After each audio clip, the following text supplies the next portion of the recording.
channel Ngulik Horor.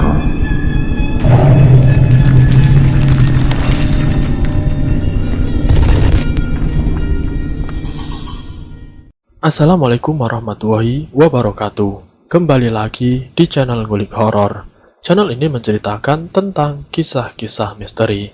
Kali ini saya akan membawakan kisah misteri yang diambil dari YouTube-nya Ngulik Misteri dan ditulis oleh @nafila. Kalian juga dapat mengunjungi YouTube Ngulik Misteri ya. Nanti link saya akan sediakan di kolom deskripsinya. Oh ya, di dalam cerita ini nama dan tempatnya disamarkan semua ya, untuk menjaga privasi pihak yang terlibat di dalamnya. Yuk daripada kita lama-lama, langsung saja kita simak ceritanya. Bismillahirrahmanirrahim. Kali ini saya akan membawakan kisah misteri yang berjudul Pesugihan Siluman Kera. Di awal kisah cerita ini diangkat dari salah satu anak yang melakukan pesugihan. Sebut saja namanya Rizky. Ia masih duduk di bangku kelas 1 SMP. Setiap harinya di sore hari Rizky selalu ikut mengaji di salah satu majelis di sekitar rumahnya.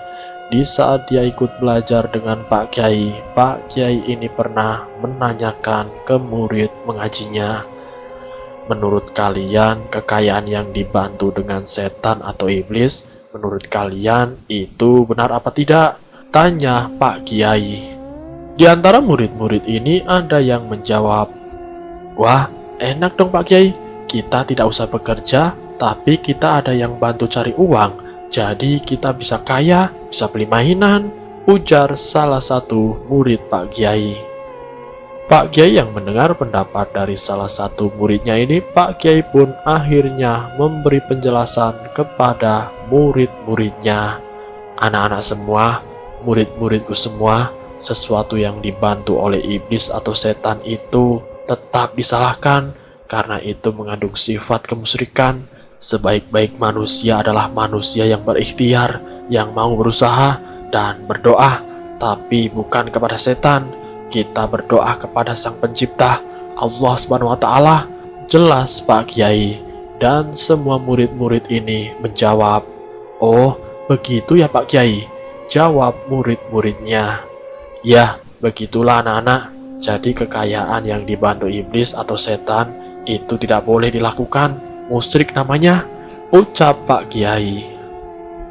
Rizky yang mendengarkan penjelasan dari Pak Kiai, lalu ia menanyakan, lah terus kalau orang yang setiap harinya melakukan ritual pesugihan, mohon maaf ini, saya kan cuma baca-baca koran saja.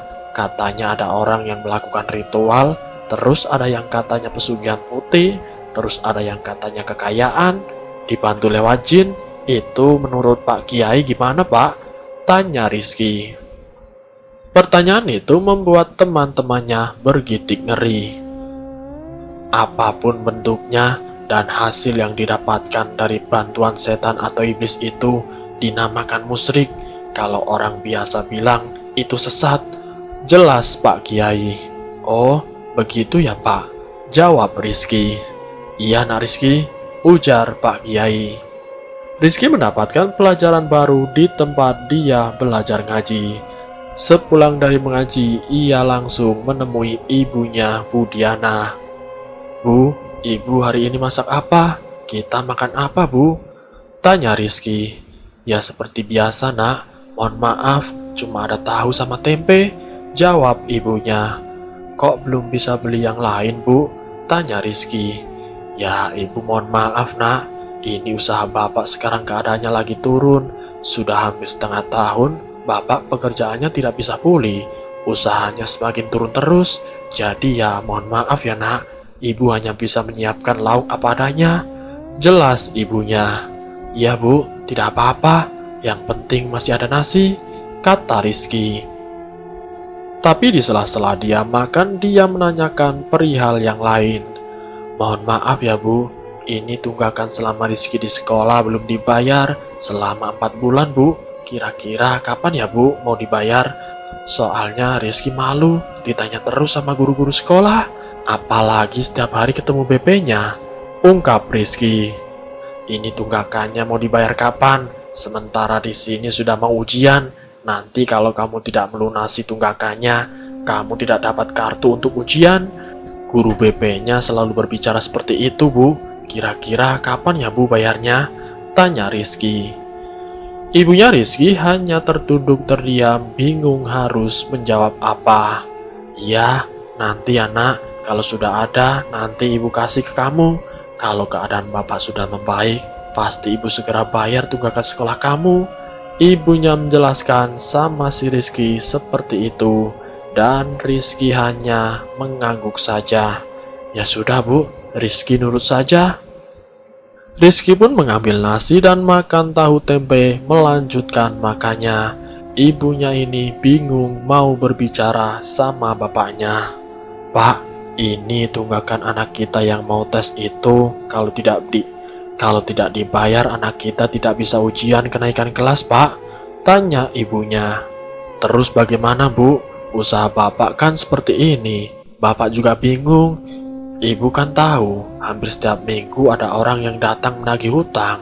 Untuk usaha bapak yang lagi tidak karuan ini, belum pasti setiap hari kita dapat penghasilan, Bu. Jawab bapaknya Rizky. Rizky pun yang mendengar obrolan mereka berdua ketika makan. Rizky hanya bisa menangis meneteskan air mata. Dan ibunya pun melihat bahwa Rizky ini makan sambil menangis. Kamu kenapa, nak? Kok menangis? Tidak enak ya tahu tempenya? Tanya ibunya. Tidak, Bu, tidak apa-apa. Cuma Rizky nyesel. Jawab Rizky. Nyesel kenapa, nak? Tanya ibunya. Bu, Rizky sudah ngerepotin bapak dan ibu. Semenjak resmi sekolah, Rizky malah jadi ngerepotin ibu seperti ini. Mohon maaf ya, Bu, kata Rizky sambil menangis terseduh-seduh. Kamu tidak salah, nak. Kamu tidak salah, ujar ibunya. Dielus-elusnya Rizky sama ibunya. Bapaknya melihat mereka berdua menangis meratapi keadaannya yang hampir setiap minggu. Rizky melihat tamu-tamu yang datang menagih hutang ke orang tuanya. 1 minggu, 2 minggu, hampir 1 bulan lebih, Rizky selalu melihat orang tuanya diomel-omelin orang lain. Ini yang membuat Rizky sangat iba melihat orang tuanya. Ia bingung harus bagaimana. Namun beberapa bulan kemudian Rizky ini mendapati perilaku dari bapaknya yang berubah aneh. Perilaku bapaknya ini yang dulu ketika Rizky sepulang mengaji selalu bersalaman dengan Rizky, namun sekarang bapaknya ini entah kemana. Dan Rizky pun menanyakan kepada ibunya. Bu, bapak kemana ya, Bu? Kok sekarang jarang di rumah? Tanya Rizky. Bapak sedang bekerja, nak. Jawab ibunya. Kemana, Bu? Kok setiap kali Rizky pulang sekolah, pulang mengaji, bapak belum ada di rumah? Tanya Rizky penasaran. Bapak kamu lagi cari uang buat kamu dan juga nutupin hutang-hutang bapak sama ibu yang banyak, nak. Jawab ibunya. Rizky pun menjawab dengan anggukannya. Bu, mohon maaf udah nanya-nanya soal bapak, ujar Rizky. Tidak apa-apa, nak. Jawab ibunya. Rizky pun melanjutkan aktivitas sore harinya seperti biasa. Selepas sholat isya dari musola, ia melakukan aktivitas seperti biasanya. Ia mengaji di rumahnya. Rizky mengaji di kamar lantunan ayat suci Al-Quran yang begitu merdu untuk didengar. Namun tidak berselang lama, si Rizky mendengar suara-suara aneh. Suara seperti garukan tangan atau cakaran dan juga suara yang sangat gemuruh. Suara itu terdengar di belakang tembok Rizky mengaji. Rizky yang mendengar suara seperti itu akhirnya memberhentikan kegiatan mengajinya karena antara takut dan penasaran dengan suara tersebut. Lalu kemudian Rizky pun keluar dan menanyakan kepada ibunya. Bu, tadi saya mendengar suara yang aneh seperti cakaran-cakaran dan bahkan suaranya itu gemuruh sekali, Bu. Suaranya itu seperti di belakang tembok Rizky, Bu. Tanya Rizky terbata-bata. Ibunya yang mengetahui Rizky mendengar hal tersebut, ibunya ini pun menjawab, "Sudah, itu hanya suara tikus saja, jadi tidak usah kamu ambil hati, tidak usah kamu pikirkan yang aneh-aneh, itu kan sudah biasa," jawab ibunya. "Bukan Bu, ini benar-benar bukan suara tikus, tapi suaranya itu seakan-akan cakaran hewan yang sangat besar dan suaranya sangat bising," ujar Rizky. "Ya sudah, tidak usah dipikirkan, kamu sekarang belajar saja sana," perintah ibunya yang memang tidak mau menjawab apa yang sebenarnya terjadi. Rizky pun mengikuti saran ibunya untuk belajar. Selesai dia belajar, dia istirahat di tempat tidurnya. Ketika malam harinya dia terbangun, dia ingin buang air kecil. Saat Rizky menuju ruang belakang di kamar mandinya yang memang di situ bersebelahan dengan dapurnya. Dapur yang biasa Rizky bertemu dengan ibunya yang sedang memasak. Rizky melihat sesosok makhluk hitam yang sedang memakan ayam mentah-mentah dengan darah yang bercucuran di mulut makhluk tersebut. Rizky yang melihat makhluk itu sedang menundukkan kepalanya dan ia mendengar suara yang aneh dari makhluk tersebut. Rasa penasarannya Rizky kian memuncak. Dilihatnya wajah makhluk tersebut dan Rizky pun meminta tolong. "Tolong, tolong, tolong." Rizky berlari ke arah kamar ibunya dengan sangat ketakutan. Dengan keringat dingin bercucuran, ibunya yang mendengar anaknya meminta tolong, ibunya pun bangun dari tidurnya. "Ada apa? Ada apa, Nak?" tanya ibunya.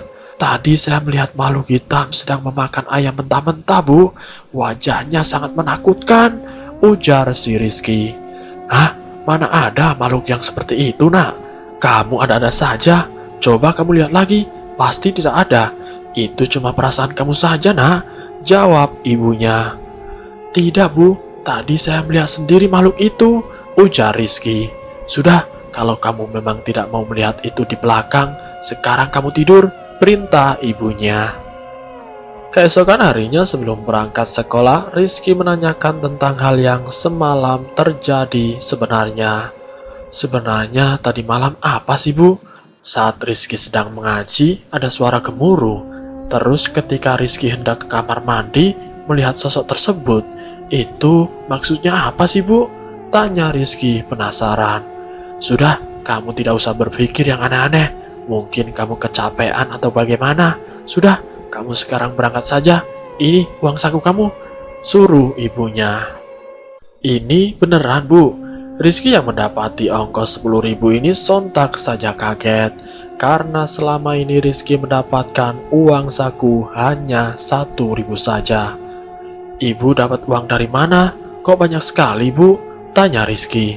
"Ya, sekalian buat jajan kamu," jawab ibunya. Dan seperti biasanya sebelum berangkat sekolah, Rizky selalu menanyakan tentang uang buat bayar sekolah. "Bu, ini waktu hampir dekat dengan ujian kenaikan kelas. Kira-kira kapan ya, Bu, tunggakan sekolah akan dibayar?" tanya Rizky.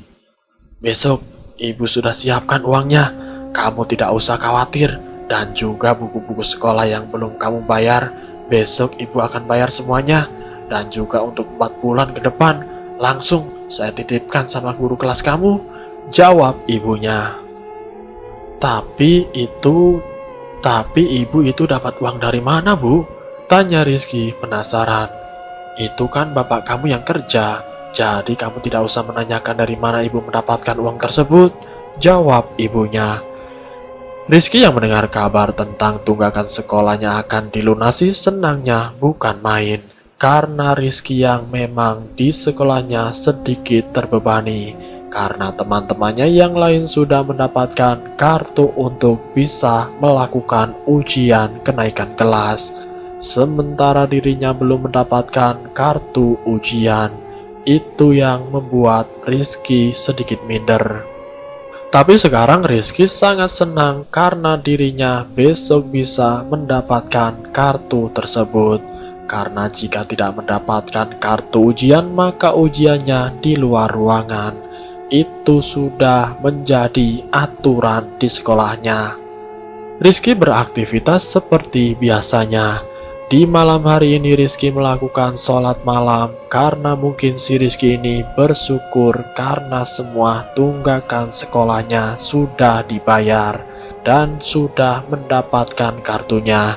Dan juga karena ujian yang akan dihadapinya ini, Rizky meminta sama yang di atas agar dimudahkan dalam ujian kenaikan kelasnya. Rizky memang dikenal anak yang soleh dan rajin. Ketika Rizky melakukan sholat malam, Rizky ini mendengar hal yang hampir mirip saat seperti ia melakukan ngaji sehabis sholat Isya kemarin malam. Rizky mendengar suara-suara yang gemuruh bahkan lebih keras dari yang sebelumnya. Mungkin karena malam hari suasananya sangat sepi, jadi suara gemuruh itu sangatlah jelas. Setiap kali Rizky membaca ayat-ayat suci Al-Quran, semakin kencang suara-suara aneh itu. Ketika Rizky memelankan suara ayat-ayat tersebut, suaranya pun ikut melirih. Ya, mungkin yang namanya iblis atau setan ketika mendengarkan lafaz-lafaz suci Al-Quran pasti akan terganggu. Namun terganggunya ini membuat Rizky semakin penasaran. Selesai sholat malamnya, akhirnya dia cepat-cepat menyelesaikan mengajinya. Dan dia keluar dari kamar tempat dia sholat. Ketika Rizky keluar, tidak sengaja Rizky bertemu dengan orang tuanya. Di sini bapaknya yang sedang mondar-mandir di depan kamar sholat. Rizky pun menanyakan kepada bapaknya, "Pak, bapak kok belum tidur? Sudah malam loh ini, Pak," tanya Rizky. Bapaknya ini tidak menjawab pertanyaan dari si Rizky. Bapaknya terus mondar-mandir, namun tidak berselang lama, bapak pun menjawab, "Bapak itu sedang menunggu kamu selesai sholat, nak. Soalnya kamu sering ketiduran di ruang sholat, makanya bapak menungguin kamu. Bapak khawatir kamu ketiduran, besok kan soalnya kamu ada ujian," jawab bapaknya. "Oh, terima kasih ya, Pak. Kalau begitu, Rizky mau tidur dulu, Pak," pamit Rizky. Bapaknya yang melihat Rizky masuk ke dalam kamar, lalu kemudian orang tuanya ini masuk di sebelah kamar sholat. Rizky yang mengetahui orang tuanya ini masuk ke kamar sebelahnya, yang memang kebetulan Rizky itu belum sepenuhnya masuk ke kamar, karena perilaku bapaknya yang sedikit mencurigakan akhir-akhir ini.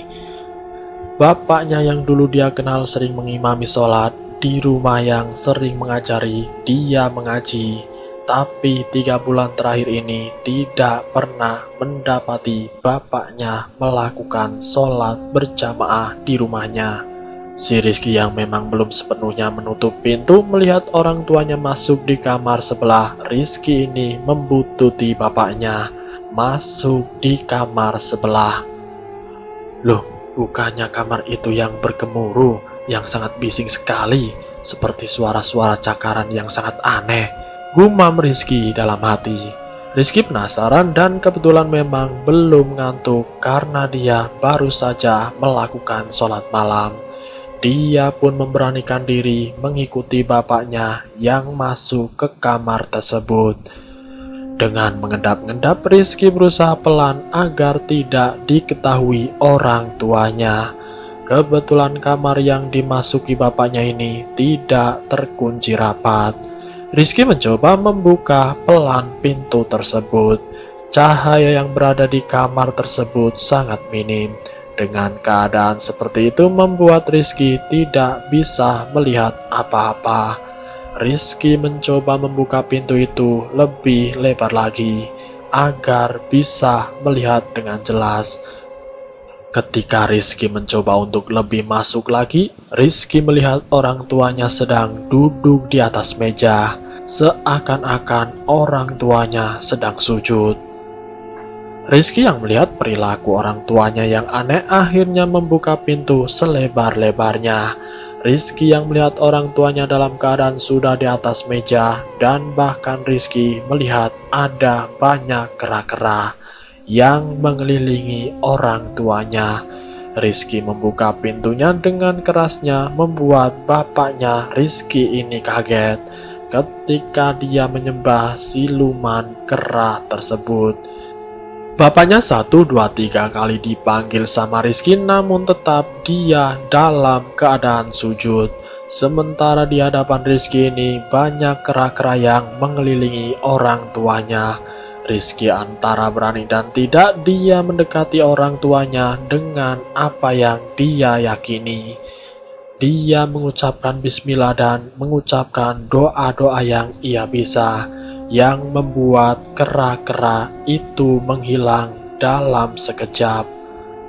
Rizky terus membacakan ayat suci Al-Quran, dan Rizky pun mencoba membangunkan bapaknya yang dalam keadaan bersujud. Ditepuk-tepuk punggung bapaknya ini masih saja belum bangun. Dia masih serius melakukan sujud di atas meja persegi. Dengan keterpaksaan Rizky membangunkan orang tuanya, menarik orang tuanya. Bapak sedang apa? Bapak, ini salah pak, ini perbuatan musyrik, ujar Rizky. Rizky yang mengetahui bahwa apa yang dilakukan oleh bapaknya itu salah, ia berusaha membangunkan bapaknya agar bapaknya cepat tersadar. Namun di sini orang tuanya dalam keadaan kejang-kejang.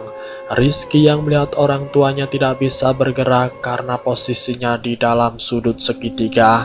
Rizky pun hanya berteriak-teriak, dan itu masih jam 2:30 pagi. Tolong! Tolong, teriak Rizky. Ibunya yang mendengar teriakan tolong Rizky, ia pun segera bangun. Ada apa ini? Tanya ibunya panik.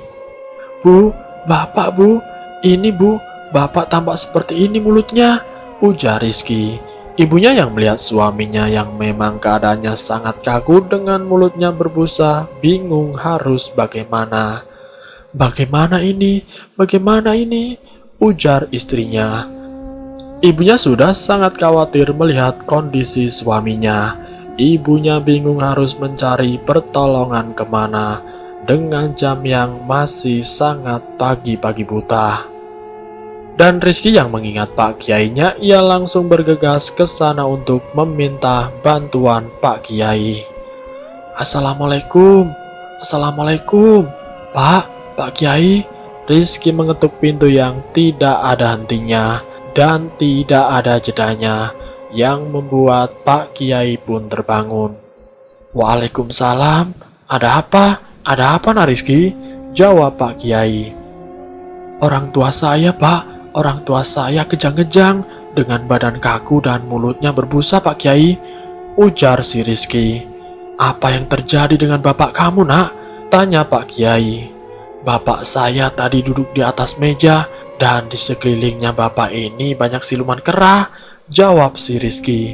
Ah, yang benar kamu, ujar Pak Kiai. Iya pak, saya juga bingung apa yang sedang dilakukan oleh bapak saya, ujar si Rizky yang terseduh-seduh menceritakan apa yang dialami oleh bapaknya. Ya sudah, kamu tunggu sebentar, bapak mau ambil wudhu dulu, pinta Pak Kiai. Tidak membutuhkan waktu yang lama, Pak Kiai dan Rizky lari menuju ke rumah si Rizky. Sesampainya di sana, keadaan Bapak Rizky sudah kejang-kejang dengan mulut yang mengeluarkan busa yang sangat banyak. Pak Kiai langsung saja mengecek keadaan si bapaknya Rizky. Mohon maaf bu, keadaan suami ibu sekarang kejang-kejang dengan mulut yang berbusa, dan apa yang saya lihat dari apa yang saya tahu, mohon maaf ya bu, hasil dari apa yang dilihat Rizky tadi pada saat masuk kamar dan melihat orang tuanya yang sedang menyembah selain Allah, iblis itu tidak terima karena ketahuan orang lain, dan jadilah seperti ini. Iblis itu langsung membawa roh bapaknya Rizky, dan tinggallah raganya saja seperti ini, karena iblis tersebut hanyalah membutuhkan tenaganya saja untuk bisa diperbudak. Jelas Pak Kiai panjang lebar. Ibunya Rizky yang mengetahui suaminya menjadi budak siluman kera mencoba memeluk keadaan suaminya yang masih di atas meja yang sudah tidak bernafas lagi. Rizky yang melihat ibunya menangis meronta-ronta, Rizky pun mendekati dan memeluk ibu dan bapaknya. "Jangan tinggalin ibu, Pak. Ayo, Pak. Bangun, Pak," ujar ibunya Rizky. Pak Kiai yang melihat keadaan dua orang itu yang menangis terseduh-seduh mencoba untuk menepuk pundak mereka berdua. "Ini semua cobaan buat kalian. Ini semua sudah terjadi. Kalian harus menerima semua apa yang sudah menjadi ketentuan garis hidup bapak kamu. Ini sudah menjadi takdir. Lewat seperti ini, kalian harus ikhlas," tutur Pak Kiai. Singkat cerita, besok paginya jenazah bapaknya Rizky dikebumikan. Ibunya yang mengizinkan suaminya melakukan pesugihan akhirnya ingin tobat nasuha atas penyesalan yang sudah dilakukan. Walaupun kehidupan mereka berdua sekarang memang tidak semanis dulu waktu ada bapaknya, dan kembali seperti biasa hidupnya dalam keadaan susah. Mungkin ini adalah dampak dari pelaku pesugihan yang memang diketahui. Kalau tidak ada penerus pesugihan, maka orang yang melakukan pesugihan itu akan kembali ke semulanya, yaitu hidup dengan kemiskinan. Dan selesai. Itulah kisah misteri yang berjudul Pesugihan Kera. Semoga kisah kali ini bisa menjadikan wawasan untuk kita semua. Ambil sisi positifnya dan buang jauh-jauh sisi negatifnya. Terima kasih sudah mampir di channel kami. Jika kalian tertarik dengan video kami, silahkan tekan tombol like, share, dan komen. Tekan subscribe untuk mengikuti video kami selanjutnya. Wassalamualaikum warahmatullahi wabarakatuh.